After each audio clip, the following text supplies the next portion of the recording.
Vulnerable groups in Singapore, such as persons with disabilities, the lower income, and seniors, are among the hardest hit groups during the pandemic.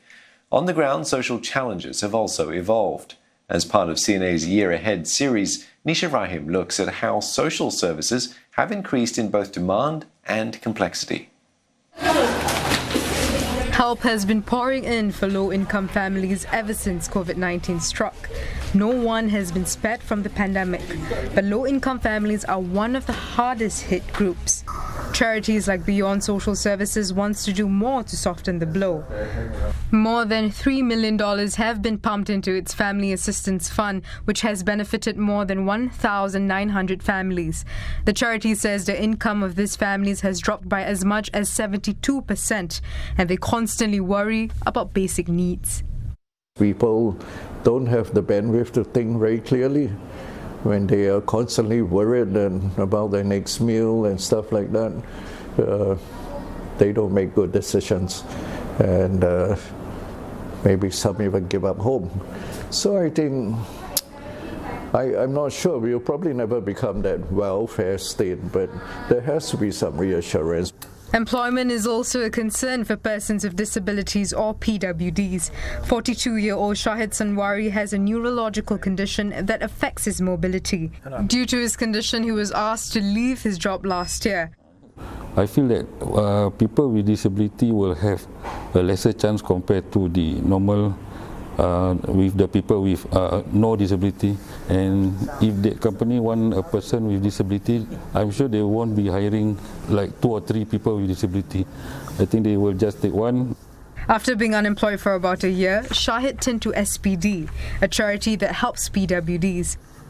The organization says the number of PWDs requesting for employment help has surged by over 20% since mid-June this year. Despite this, the COVID situation has actually helped to level the playing field.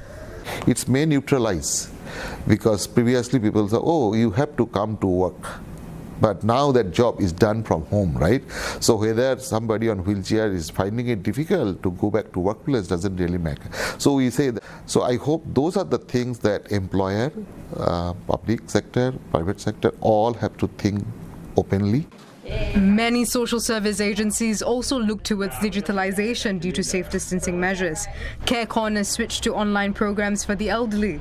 This came with challenges initially, as seniors struggled with technology.